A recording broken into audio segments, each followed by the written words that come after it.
अक्सर जब भी मैं पेशेंट को ओपीडी में देखता हूँ, मैंने एक चीज़ ऑब्जर्व करी है कि उनको वेरिकोसील और हाइड्रोसील में डाउट होता है। 99% पेशेंट को ये पता होता है कि वेरिकोसील क्या है, बट वो कंफ्यूज हो जाते हैं हाइड्रोसील को लेके। उनको ये लगता है कि हाइड्रोसील और वेरिकोसील एक सेम बीमारी है। ऐसा बिल्कुल नहीं है। नमस्कार, मैं डॉक्टर हिमांशु पराशर आज इस वीडियो में आपको बताऊंगा हाइड्रोसील के बारे में कि हाइड्रोसील क्या है, उसके सिम्टम्स क्या क्या होते हैं और कैसे पता करें कि आपको हाइड्रोसील की प्रॉब्लम तो नहीं है। तो चलिए वीडियो को स्टार्ट करते हैं। सबसे पहले जैसा कि नाम से पता चल रहा है, हाइड्रोसील यानी कि आपकी जो टेस्टिकुलर कैविटी है उसमें फ्लूइड का कलेक्शन हो जाना। जब वो फ्लूइड की मात्रा बढ़ जाती है तो वहाँ पे फिर हाइड्रोसील की कंडीशन आ जाती है और पेशेंट को डिस्कम्फर्ट फील होता है। क्योंकि एक आप एग्जाम्पल से समझिए कि आपका स्क्रोटम है, उसमें टेस्टिस होते हैं। अब वहाँ पे अगर फ्लूइड कलेक्शन होगा तो उसका साइज बढ़ेगा और जब अपने एरिया से ज़्यादा साइज में जाएगा आपका टेस्टिकल, तो जब आप चलोगे वो आपके थाइज से टच होगा या डिस्कम्फर्ट फील होगा। इसके अलावा आपको स्वेलिंग महसूस हो सकती है और साथ में कई बार चलने में भी दिक्कत आती है। बहुत सारे केस में ये देखा गया है कि हाइड्रोसील पेनलेस होती है, यानी कि कोई दर्द नहीं होता हाइड्रोसील पेशेंट को, बट कुछ माइनर केसेस में पेन की शिकायत भी होती है। ये सारी तो कॉमन चीज़ें हो गई हाइड्रोसील के बारे में। अब हम बात करते हैं कि हाइड्रोसील की प्रॉब्लम होती क्यों है। तो हाइड्रोसील होने के मेजरली दो कारण हैं।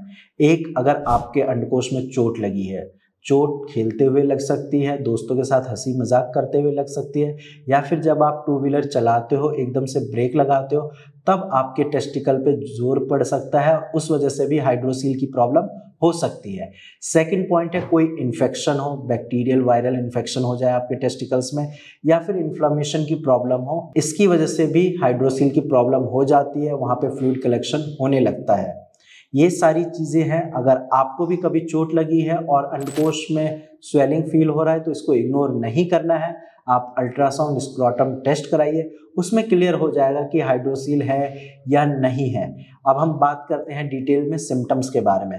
तो जैसा कि मैं बता चुका हूँ कि हाइड्रोसील में स्वेलिंग की प्रॉब्लम होती है क्योंकि फ्लूइड कलेक्ट हो जाता है, और अगर आप इसको सही टाइम पे ट्रीटमेंट नहीं कराते हैं तो ये प्रॉब्लम और ज़्यादा बढ़ती है और कई बार अंडकोश आपके बॉल की साइज़ के भी हो जाते हैं, जो क्रिकेट बॉल होती है उस साइज़ तक के हो सकते हैं। इसके अलावा सेकंड जो सिम्टम है वो है हैवीनेस। आपके अंडकोश में काफ़ी ज़्यादा हैवीनेस फील होगा, ऐसा लगेगा कि कुछ भारी सा रखा हुआ है, क्योंकि फ्लूइड कलेक्टेड है तो नॉर्मल से उसका वेट बढ़ेगा तो वो हैंग भी करेंगे, तो लटकन की भी प्रॉब्लम होगी और हैवीनेस की भी प्रॉब्लम होगी। इसके अलावा कई बार पेशेंट ने ये बताया कि सर वहाँ पे मुझे रेडनेस फील होती है, क्योंकि इन्फ्लामेशन है तो रेडनेस तो होगी। इसके अलावा जो है वहाँ पे हीटिंग सेंसेशन होती है, यानी कि जब हाथ लगाते हैं ऐसा लगता है बहुत ज़्यादा गर्मी निकल रही है क्योंकि इन्फ्लामेशन है। तो अगर ये सारे सिम्टम्स अगर आपको आ रहे हैं तो आप ये समझिए कि ये हाइड्रोसील की प्रॉब्लम हो सकती है। कंफर्मेशन के लिए आप टेस्ट करा लीजिए, जो कि मैं बता चुका हूँ, अल्ट्रासाउंड स्क्रोटम का। बाकी अगर फिर भी आपको कोई डाउट है तो आप अपनी रिपोर्ट डायरेक्ट मेरी टीम से शेयर करिए, हम आपको काफ़ी अच्छे से गाइड कर देंगे और अपनी हाइड्रोसील की प्रॉब्लम को जड़ से ठीक करिए, जैसे बाकी भारत होम्योपैथी के पेशेंट ने किया है। क्योंकि अगर आप इसको ऐसे ही अभी छोड़ दोगे कि मुझे तो पेन नहीं हो रहा, बस थोड़ा सा डिस्कम्फर्ट है, क्या ही हो जाएगा, बहुत कुछ हो जाएगा। आपका स्पर्म काउंट कम हो जाएगा, आपके इरेक्शन में कमी आएगी, आप अपने पार्टनर के साथ सही से संबंध नहीं बना पाओगे, डिप्रेशन में चले जाओगे। तो इतनी सारी चीज़ों को इनविटेशन देनी क्यों है? अपनी बीमारी को आज ही ठीक कर लो, सारी चीज़ें ठीक हो जाएगी। बाकी आज की वीडियो में इतना ही।